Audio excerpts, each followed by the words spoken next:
جموں میں Indian air force station پر drone حملے کے بعد ڈرونز کے استعمال پر پابندی لگانے کا سلسلہ جاری ہے۔ سرحدی اضلاع کٹھوعہ، سانبا اور راجوری میں پابندی لگانے کے بعد اب یہ کشمیر تک بھی پہنچ گئی ہے۔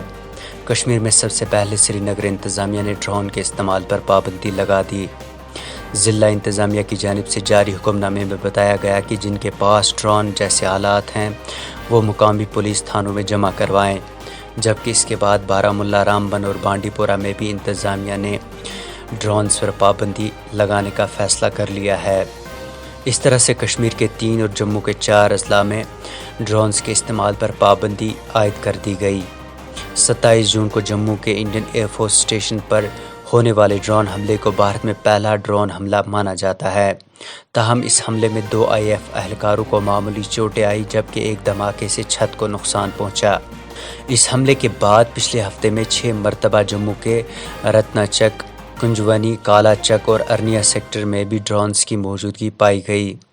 اس کیس کی تحقیقات کر رہی NIA کو ابتدائی رپورٹ میں چشمدید گواہوں نے بتایا کہ حملے میں 2 ڈرونز کا استعمال کیا گیا، جبکہ فورینسک انالیسس کے مطابق حملے میں استعمال کیا گیا بارودی مواد RDX تھا۔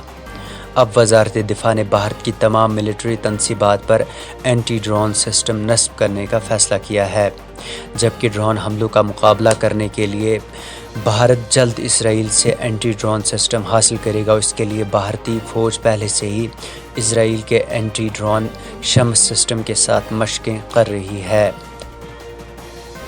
جبکہ سرحدی علاقوں پر نگرانی کے لیے وزارت دفاع نے بھارتی کمپنیوں سے بھی 10 اینٹی ڈرون سسٹم منگوانے کا فیصلہ کیا ہے۔ Bureau report AIN Urdu.